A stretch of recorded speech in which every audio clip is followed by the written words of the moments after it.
Hi all, mid cap ഡോക്ടറിൻ്റെ post market and pre മാർക്കറ്റിലേക്ക് എല്ലാവർക്കും സ്വാഗതം.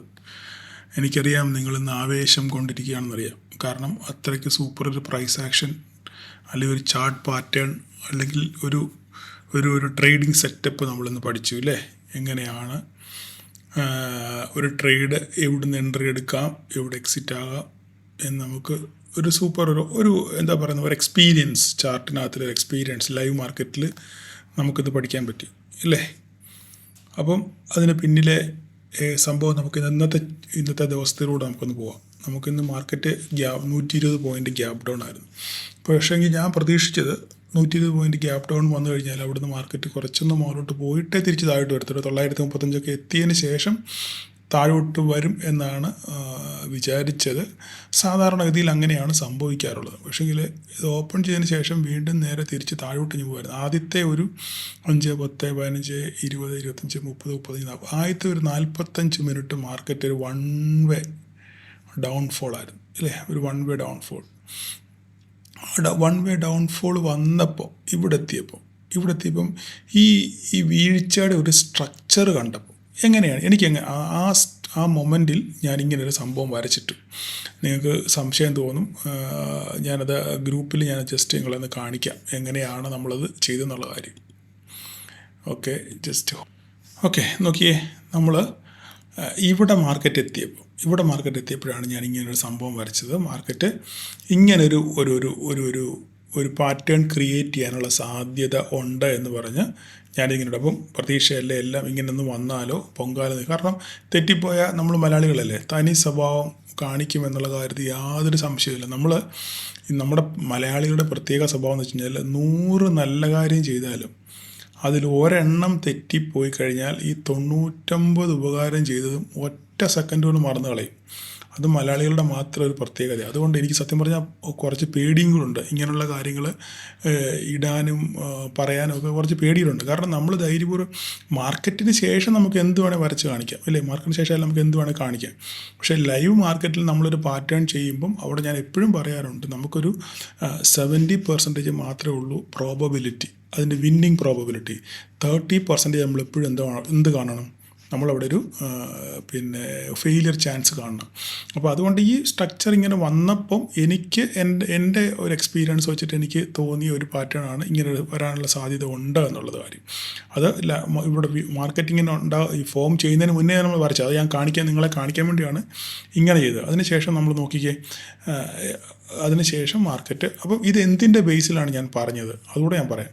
ഇത് എന്തിൻ്റെ ബേസിലാണ് പറഞ്ഞത് വെച്ചാൽ, ആ സമയത്ത് ആക്ച്വലി ഇന്ന് ഓപ്പൺ ഇൻട്രസ്റ്റ് നോക്കാൻ പാടില്ല. ഇന്ന് വ്യാഴാഴ്ചയാണ്, എക്സ്പയറി ഡേ ആണ്.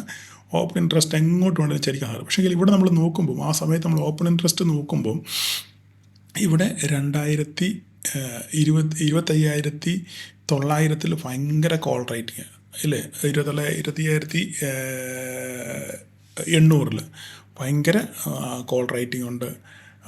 900 850 കണ്ണ് കാണുന്നില്ല, എത്രയാണ് നോക്കട്ടെ, 25,900, ഇത് 750 അല്ലേ. 25,700 സ്ട്രോങ് പുട്ട് റേറ്റിംഗ് ആണ്. 25,750 പുട്ടും കോളും തുല്യമാണ്. 25,800 പുട്ട് റേറ്റിംഗ് ഉണ്ട്, 850 900 950 26,000 അപ്പോൾ ഇവിടെയൊക്കെ പുട്ട് റേറ്റിംഗ് താരതമ്യേന ഇവിടെ ഡെവലപ്പായി വരുന്നുണ്ട് ഇല്ലേ. അപ്പോൾ ഇത് സൂചിപ്പിക്കുന്ന എന്താണ്, മാർക്കറ്റിൽ ഒരു ബൈ മൊമെൻറ്റം വരാനുള്ള സാധ്യതയുണ്ട്. പതുക്കെ പുട്ട് റൈറ്റേഴ്സ് ഇവിടെ പൊസിഷൻസ് ആഡ് ചെയ്യുന്നുണ്ട് എന്ന് നമുക്കിതുകൊണ്ട് മനസ്സിലാവുന്നത്. അപ്പോൾ ഇങ്ങനെയുള്ള കാര്യങ്ങളൊക്കെ നമുക്ക് മനസ്സിലാക്കിയിരുന്ന ഒരു ടിപ്പായിട്ട് മനസ്സിലാക്കിയിരിക്കുകയാണെന്നുണ്ടെങ്കിൽ നമുക്ക് നല്ല രീതിയിൽ നല്ല ട്രേഡ് കിട്ടും. അങ്ങനെ ഒരു ട്രേഡിൻ്റെ എക്സാമ്പിളാണ് നമ്മളിന്ന് കണ്ടത്, മനസ്സിലായില്ലേ. അപ്പോൾ പക്ഷേ ഇവിടെ നോക്കിക്കേ, എവിടെയെങ്കിലും ഉണ്ടോ കോൾ റേറ്റിംഗ് ഉണ്ടോ, ഇല്ല, എവിടെയെങ്കിലും കോൾ റേറ്റിംഗ് ഇല്ല. പക്ഷേ ഇവിടെ പുട്ട് റേറ്റിംഗ് ക്രമാതീതമായിട്ട് സാധാരണയിൽ കവിഞ്ഞ്, സാധാരണ ഇവിടെ ഉണ്ടെങ്കിൽ തന്നെ ഇത്ര ലെവലൊക്കെ കാണാൻ പാടുള്ളൂ, ഇങ്ങനൊരു ലെവലൊക്കെ കാണാൻ പാടുള്ളൂ. പക്ഷേ അതിനെ സാധാരണ കവിഞ്ഞ് ഏകദേശം 200-300 പോയിൻറ്റിനകലെ പോലും ഇന്ന് എക്സ്പയറി ആയിട്ടും ഇവിടെ ഇങ്ങനെ റൈറ്റിംഗ് കാണുന്നു. ഇതിനർത്ഥം എന്താണ്, മാർക്കറ്റ് ഒരു പക്ഷേ മുകളിലോട്ട് പോകാനുള്ള സാധ്യത, ചാൻസസ് വളരെ കൂടുതലാണ്. അപ്പോൾ ഈ ഒരു ഡെവലപ്മെൻറ്റ്സ് കൂടെ കണ്ടുകൊണ്ടാണ് ഞാൻ ഇങ്ങനെ ഒരു പാറ്റേൺ വരച്ചത്. അത് മാത്രമല്ല, ഇങ്ങനൊരു പാറ്റേൺ വരയ്ക്കാൻ വേറൊരു കാര്യം കൂടെ. ഇവിടെ നോക്കിക്കേ, മാർക്കറ്റ് ഒന്ന് വീണു, ഒന്ന് വീണു. ഒരു 4 ക്യാൻഡിലൊക്കെ നല്ല സ്ട്രെങ്താണ്. പിന്നെ ഇതിൻ്റെ സ്ട്രെങ്ത് കുറഞ്ഞ് വരിക അല്ലേ, കുറഞ്ഞ് വരുന്നു, പിന്നെ കയറുന്നു ഇറങ്ങുന്നു, പിന്നെ കയറുന്നു ഇറങ്ങുന്നു, അങ്ങനെ സ്ട്രെങ്ത് കുറഞ്ഞ് അവസാനം ഒരു വലിയ ക്യാൻഡിൽ വീണു ഇവിടെ നോക്കി. പക്ഷേ ശേഷം അവിടുന്ന് ഒരു റിവേഴ്സലായിരുന്നു.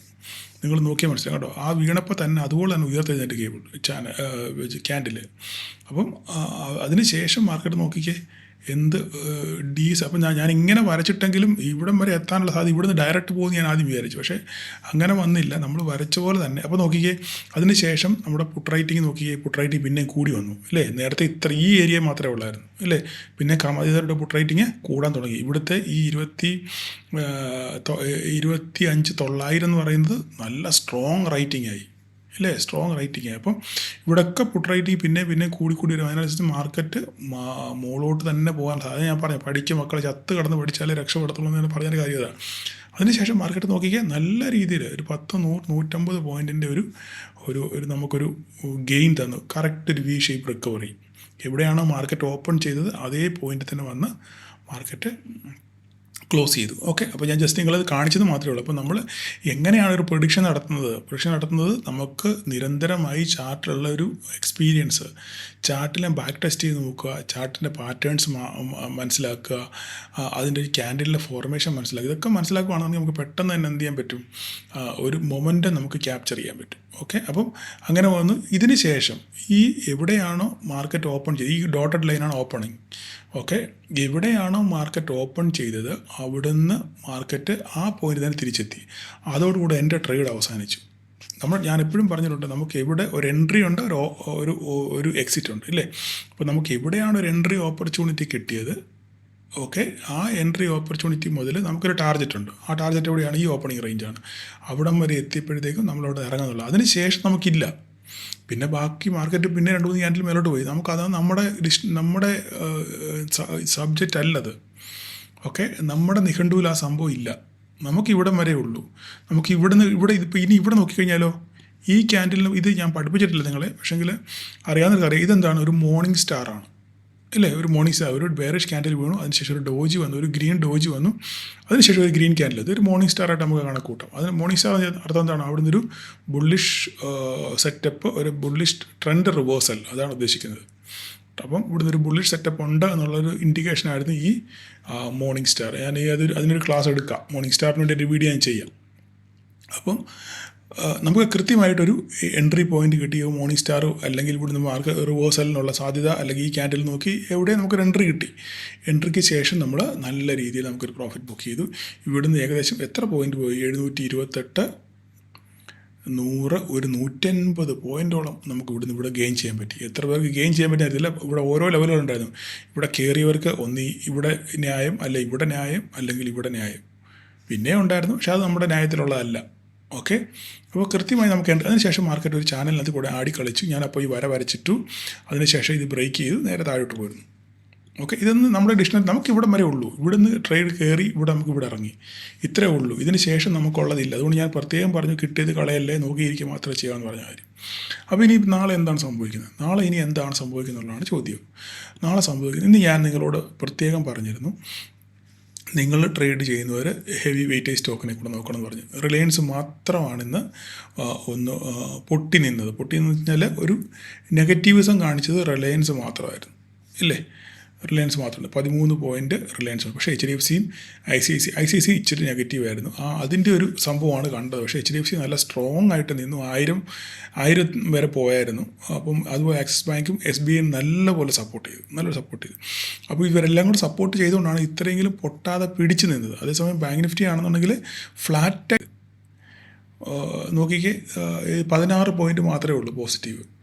അപ്പം ഇത് കാണിക്കുന്നത് മാർക്കറ്റ് ഒരു സ്ട്രെങ്ത് ഉണ്ട് എന്നുള്ളതാണ്. പക്ഷേങ്കിൽ നിഫ്റ്റി 120 പോയിൻറ്റ് ക്ലോസ് ചെയ്യാൻ കാര്യം വെച്ചാൽ IT സെക്ടറാണ്. IT നോക്കിക്കഴിഞ്ഞാൽ അറിയാം, റിലയൻസും വളരെ മോശമായിരുന്നു. അതുപോലെ തന്നെ ഇൻഫിയും പിന്നെ TCSും രണ്ടുപേരും നെഗറ്റീവായിരുന്നു. അപ്പോൾ ഇവരെല്ലാം കൂടെ ചേർന്നാണ് പറ്റിച്ചത്, നമ്മുടെ നിഫ്റ്റിയെ താഴോട്ട് കൊണ്ടുവരാനുള്ള ഒരു സമയത്ത് ഒരു 10 ഏകദേശം വെറും 30 പോയിൻറ്റ് 40 പോയിൻറ്റ് മാത്രമല്ല നെഗറ്റീവ്. അവിടെ നിന്നാണ് പിന്നെയും 120 പോയിൻറ്റിലോട്ട് നേരെ തിരിച്ച് വന്നത്. അപ്പം നാളെ ഇനി എന്താ സംഭവിക്കുന്നത് നോക്കി നമുക്കൊരു ഡേ ക്യാൻഡിലൂടെ നോക്കാം. ഡേ ക്യാൻഡിൽ എന്താ സംഭവിച്ചതെന്ന് നോക്കിയിട്ട് നമുക്ക് ബാക്കി കാര്യം പറയാം.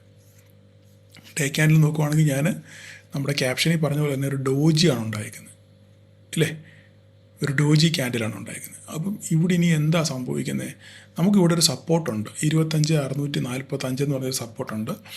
ആ സപ്പോർട്ട് ഒരു മെയിൻ സപ്പോർട്ടാണ്, ഒരു പ്രീവിയസ് ഒരു സപ്പോർട്ടിൻ്റെ ഒരു റെസിസ്റ്റൻസിൻ്റെ അല്ലെ സപ്പോർട്ടായിട്ട് ആക്ട് ചെയ്ത ഒരു ഏരിയയാണ് ആ ഏരിയ. ഓക്കെ, അപ്പം മാർക്കറ്റ് ഇപ്പോൾ ഇത് നമ്മൾ ഈ ഒരു ക്യാൻഡിലിനെ നമ്മൾ വിശദമായിട്ടൊന്ന് പഠിക്കുകയാണെന്നുണ്ടെങ്കിൽ ഒരു ട്രെൻഡ് റിവേഴ്സൽ തന്നെ പറയാം. താഴോട്ട് വന്നൊരു ട്രെൻഡിൻ്റെ ഒരു റിവേഴ്സലാണ്. ഇങ്ങനെ ഡോജി വരുന്ന സമയത്തൊക്കെയും മാർക്കറ്റിലൊരു അപ് ട്രെൻഡ് ഉണ്ടായിട്ടുണ്ട് എന്നാണ് പ്രീവിയസ് ഹിസ്റ്ററികൾ സൂചിപ്പിക്കുന്നത്. അപ്പം ഇവിടെ നാളെ എന്തായാലും ഇത് ഡോജിയാണ്, ഇല്ലേ? അപ്പം ഡോജി ഒരു അർത്ഥം എന്താണ്? അൺസർട്ടനിറ്റിയാണ്, ഇല്ലേ? അങ്ങോട്ടോ ഇങ്ങോട്ടോ കയ്യാലെ പുറത്തെ തേങ്ങ പോലെ നിൽക്കുന്ന ഒരു സെറ്റപ്പാണ് ഈ ഡോജി എന്ന് പറയുക. എങ്കിലും ഈ ഡോജി ശരിക്കും നമ്മളൊന്ന് ഇഴകീറി പരിശോധിക്കുകയാണെന്നുണ്ടെങ്കിൽ ഡോജി വിത്ത് ഒരു റിജക്ഷൻ ക്യാൻഡിൽ എന്നും കൂടെ വേണമെങ്കിൽ പറയാം. കാരണം താഴത്തെ വിക്കിന് നീളം കൂടുതലാണ്, ശരിയല്ലേ? താഴത്തെ വിക്കിന് നീളം കൂടുതലാണ്, മേളത്തെ വിക്കിന് നീളം കുറവാണ്. അതായത് നല്ല സെല്ലിംഗ് പ്രഷർ ഉണ്ടായിട്ടും മാർക്കറ്റിനെ തിരിച്ച് കയറ്റി എന്നാണ് ഇവിടെ ബയേഴ്സ് ആക്റ്റീവ് ആയിട്ടുണ്ട് എന്നാണ് സൂചിപ്പിക്കുന്നത്. ഇതേമാതിരി ഒരു സെയിം ക്യാൻഡിലാണ് ഇവിടെ, അല്ലേ? അതിനുശേഷം ഒരു ബുള്ളിഷ് സെറ്റപ്പാണ് ഇവിടെ ഉണ്ടായിരിക്കുന്നത്. അങ്ങനെയാണെന്നുണ്ടെങ്കിൽ നമുക്ക് നാളെ ഒരു ബുള്ളിഷ് സെറ്റപ്പ് കിട്ടാനുള്ള സാധ്യത ഉണ്ട്. ഇപ്പോഴത്തെ അവസ്ഥ വെച്ച് നമ്മുടെ ഡൗ ജോൺസ് ഓപ്പൺ ആയില്ല ഇതുവരെയായിട്ടും. എനിവേ നമുക്ക് നോക്കാം രാത്രി ഡൗ ജോൺസ് എങ്ങനെ പ്രതികരിക്കുന്നു, നമ്മുടെ മാർക്കറ്റ് എങ്ങനെ പ്രതികരിക്കുന്നു എന്ന് നമുക്കൊന്ന് നോക്കാം. എന്തായാലും നാളത്തെ സെറ്റപ്പ് പറയുകയാണെന്നുണ്ടെങ്കിൽ ഡേ ക്യാൻഡിലിൽ നാളെ നമുക്ക് ഈ ഹൈ കട്ട് ചെയ്യണം. അതായത് ഈ 25,929 ഇത് കട്ട് ചെയ്ത് ഡേ ക്യാൻഡിൽ ക്ലോസ് ചെയ്തെങ്കിലേ നമുക്ക് പിന്നെ ഒരു ഫർദർ അപ്സൈഡ് പറയാൻ പറ്റത്തില്ല. ഈ ഡേ ക്യാൻഡിലിന് മുകളിൽ നാളെ ക്ലോസിങ് കിട്ടണം. തൽക്കാലം അങ്ങനെ അവിടെ നിൽക്കട്ടെ. അത് നമുക്ക് ഇൻട്രാഡേ പറയാം. ഇൻട്രാഡേ പറഞ്ഞെങ്കിൽ കറക്റ്റ് കാര്യം മനസ്സിലാകത്തുള്ളൂ. ഓക്കെ, ഇൻട്രാഡേ പറയുകയാണെന്നുണ്ടെങ്കിൽ ഞാൻ പറഞ്ഞത് ലാഗ് തോന്നുന്നുണ്ട് നിങ്ങൾക്കില്ലേ? പക്ഷേ ഇന്ന് ലാഗിൽ പറഞ്ഞെങ്കിലേ ഉള്ളൂ. പക്ഷേ നിങ്ങളാണെന്ന് പ്രതികരിക്കേണ്ടത്. കാരണം നിങ്ങളാണെന്ന് വൻ പ്രോഫിറ്റുകൾ ബുക്ക് ചെയ്തത്. അപ്പോൾ നിങ്ങൾ കമൻറ്റ് ചെയ്യുക. അപ്പം നാളെ എന്താ സംഭവിക്കുക വെച്ചാൽ നാളെ 25,876 മുകളിൽ നിലനിൽക്കണം മാർക്കറ്റ്. 876 മുകളിൽ മാർക്കറ്റ് നിലനിൽക്കണം. അങ്ങനെ നിലനിൽക്കുകയാണെന്നുണ്ടെങ്കിൽ 26,010 നമ്മുടെ ടാർഗറ്റ്. മനസ്സിലായോ? 26,010 നമ്മുടെ ടാർഗറ്റ്. 26,010 നിലനിൽക്കുകയാണെന്നുണ്ടെങ്കിൽ ഫർദറായിട്ട് അപ്സൈഡ് ഉണ്ട്. ഓക്കെ, അപ്പം നമ്മൾ ലെവലുകളൊക്കെ അതുപോലുള്ള കിടപ്പുണ്ട്. നിങ്ങൾ കൃത്യമായി ലെവലുകൾ നോക്കി ട്രേഡ് ചെയ്യുക. എല്ലാ ലെവലും കൃത്യമായിട്ട് വർക്ക് ചെയ്യുന്നുണ്ട്. ഓക്കെ, അതുകൊണ്ട് നോക്കി കണ്ട് ട്രേഡ് ചെയ്യുക. നാളെ നമുക്ക് 25,876 മുകളിൽ കിട്ടണം, ഗ്യാപ്പ് അപ്പ് കിട്ടണം. ഇല്ല താഴോട്ടാണെന്നുണ്ടെങ്കിൽ 25,708 നമുക്ക് ക്രൂഷ്യലായിരിക്കും. എങ്കിലും 784 താഴെ വരുവാണെന്നുണ്ടെങ്കിൽ സംഗതി പണിയാകും. 708 ടച്ച് ചെയ്ത് കഴിഞ്ഞ് താഴെ പൊട്ടിക്കഴിഞ്ഞാൽ സംഗതി കൈവിട്ടു, അടിവാരം എന്ന് മാത്രം പറഞ്ഞാൽ മതി. പക്ഷേ അങ്ങനെയൊക്കെ സംഭവിക്കുമെന്ന് നമുക്ക് കണ്ടറിയണം. മറ്റേനാൾ ഫെഡ് റിസർവിൻ്റെ റേറ്റ് കട്ടുണ്ട്. എല്ലാവരും റേറ്റ് കട്ടാണ് പ്രതീക്ഷിക്കുന്നത്. അങ്ങനെ റേറ്റ് കട്ട് വരുവാണെന്നുണ്ടെങ്കിൽ അമേരിക്കൻ മാർക്കറ്റ് പറക്കും, അതിൻ്റെ കൂടെ തന്നെ നമ്മളും പറക്കും. അതുപോലെ തന്നെ അമേരിക്കൻ ഡെലിഗേറ്റ്സ് നമ്മുടെ ഇന്ത്യയിലുണ്ട്. ചർച്ചകൾ വളരെ ദ്രുതഗതിയിൽ നടക്കുന്നു. ഏത് നിമിഷവും ഒരു പ്രഖ്യാപനം ഉണ്ടാകാം എന്നൊക്കെ പറയുന്നു. അതിൻ്റെ ഇടയിൽ നമ്മുടെ അരിക്കച്ചവടത്തിനെതിരെ അണ്ണൻ ഒരു ഡയലോഗ് പറഞ്ഞിട്ടുണ്ട്. ഞങ്ങളുടെ അമേരിക്കൻ മാർക്കറ്റ് ഇന്ത്യയുടെ അരി ഡംപ് ചെയ്യാനുള്ള സ്ഥലമല്ല എന്നൊക്കെ പറഞ്ഞിട്ടുണ്ട്. താരിഫ് അടിക്കുമെന്നൊക്കെ ഡയലോഗ് പറഞ്ഞിട്ടുണ്ട്. പക്ഷേങ്കിൽ വേറെ അരിക്കച്ചവടക്കാരൊക്കെ രാവിലെ തകർന്ന് വീണു. പക്ഷേ അവരൊക്കെ റിക്കവർ ചെയ്തിട്ടുണ്ട്. അപ്പോൾ എന്തായാലും നമുക്ക് നോക്കാം അടുത്ത ദിവസങ്ങൾ എന്താ സംഭവിക്കുന്നത്. അപ്പോൾ നമുക്ക് ബാങ്ക് നിഫ്റ്റിയോടെ നോക്കാം. ബാങ്ക് നിഫ്റ്റി നോക്കിക്കഴിഞ്ഞാൽ ബാങ്ക് നിഫ്റ്റി ഇന്ന് സ്ട്രോങ് ആയിരുന്നു. പക്ഷേ നമ്മുടെ ഒരു റേഞ്ച് ബോണ്ട് മാർക്കറ്റ് ആയിരുന്നു, ഇല്ലേ? നമ്മൾ വരയ്ക്കകത്ത് കിടന്ന് കളിയായിരുന്നു. അപ്പോൾ നാളെ 59,326 ബ്രേക്ക് ചെയ്യണം. 59,326 ബ്രേക്ക് ചെയ്തെങ്കിൽ മാത്രമേ നമുക്ക് ഫർദറായിട്ടുള്ളൊരു അപ്സൈഡ് നമുക്ക് കാണാൻ പറ്റത്തുള്ളൂ. വേറെ കാര്യങ്ങളൊന്നും അവിടെ പറയാനില്ല. നിങ്ങൾ ട്രേഡ് ചെയ്യുന്നവർ HDFCയും ICICIയും ആക്സിസിനെ SBIനെ ഒക്കെ നോക്കി മാത്രം നിങ്ങൾ ട്രേഡ് ചെയ്യുക. മിഡ് ക്യാപ്പിൻ്റെ കാര്യം പറയുവാണെങ്കിൽ ഭയങ്കര രസമാണ്. സൂപ്പറായിട്ടൊരു ഫോള് കിട്ടി. എത്ര ഫോള് തന്നോ അത്രയും ഫോള് തന്നെ അണ്ണന്മാർ തിരിച്ചു കയറി. എത്ര തന്നോ അത്രയും തിരിച്ചു കയറി. ഇവിടെ നിന്ന് ഇങ്ങനെ ഒരു head and shoulder break out പ്രതീക്ഷിച്ചു, പക്ഷേ അത് കിട്ടി നമ്മൾ വരച്ചിട്ടു അതിന് മുന്നേ തന്നെ. പക്ഷേ അങ്ങനെ ഒരു സംഭവം വന്നില്ല. ഇവിടെ മാർക്കറ്റ് കൺസോളിഡേറ്റ് ചെയ്യുകയാണ്. നാളെ ഇത് ബ്രേക്ക് ചെയ്യുമോ എന്നുള്ള കാര്യം നമുക്ക് നാളെ കണ്ടറിയാം. ഓക്കെ, അപ്പോൾ തന്നെ ഞാൻ പറഞ്ഞു, നിങ്ങൾ ട്രേഡ് ചെയ്യുന്ന ഒരു BSE ഇച്ചിരി ഹീറോ മോട്ടോകോപ്പിനെ നോക്കണമെന്ന്. ഇന്നലെ 175 പോയിൻറ്റ് ഹീറോ മോട്ടോകോപ്പ് വീണു. ഇന്ന് BSE 83 പോയിൻറ്റ് വീണു. നല്ല ഫോളോ കിട്ടി. 5% BSE വീണായിരുന്നു. അതിൻ്റെ ഒരു അലയൊലിയാണ് ഇവിടെ കണ്ടത്. പക്ഷെങ്കിൽ അവസാനം BSE തിരിച്ചു കയറി. ഇതാ നോക്കിക്കാണാൻ മനസ്സിലാവും കേട്ടോ. അവിടുന്ന് അവസാനം 700 ക്ലോസ്, പക്ഷേ 715 ഇവിടെ ഈ ഏരിയയിലാണ് ക്ലോസ് ചെയ്തേക്കുന്നത്. തിരിച്ച് റിക്കവർ ചെയ്യാൻ ശ്രമിച്ചു BSE. അപ്പോൾ എത്രത്തോളം, അതുപോലെ ഹീറോ മോട്ടോകോപ്പ് നല്ല രീതിയിൽ ഫോളോ. ഞാൻ പറഞ്ഞു കൊടിമരത്തിൻ്റെ കാര്യം പറഞ്ഞ് ഓർമ്മയുണ്ടല്ലോ നിങ്ങൾക്ക്, ഹീറോ മോട്ടോകോപ്പിൻ്റെ കാര്യം. ഓക്കെ, അതുപോലെ തന്നെ ഡിക്സൺ ടെക്നോളജി നല്ലപോലെ താഴെ പോയെങ്കിലും തിരിച്ച് അതും റിക്കവർ ചെയ്തു. അപ്പോൾ ഇതൊക്കെയാണ് മിഡ് ക്യാപ്പിനെ പിടിച്ചു നിർത്തിയത്. അവസാന നിമിഷം ചെറിയൊരു പ്രോഫിറ്റ് ബുക്കിംഗ് വന്നു. അപ്പം നാളെ ഇനി എന്താണ് സംഭവിക്കുക എന്നുള്ളത്, നാളെ നമുക്ക് നിഫ്റ്റിയിൽ മിഡ് ക്യാപ്പിൽ ഇത് ബ്രേക്ക് ചെയ്യണം. 13,783 ബ്രേക്ക് ചെയ്തെങ്കിൽ മാത്രമേ ഫർദറായിട്ട് നമുക്കൊരു അപ്സൈഡ് ഉള്ളൂ. അപ്പം എല്ലാവരും നോക്കി കണ്ട് ട്രേഡ് ചെയ്യുക. കൂടുതൽ ഡയലോഗൊന്നും പറയാനില്ല. അപ്പം നിങ്ങളുടെ അഭിപ്രായങ്ങൾ കമൻറ്റ് ചെയ്യുക. ഓക്കെ, അപ്പോൾ നാളെ എല്ലാവർക്കും പ്രോഫിറ്റബിൾ ഡേ ആശംസിക്കുന്നു. Thank you all.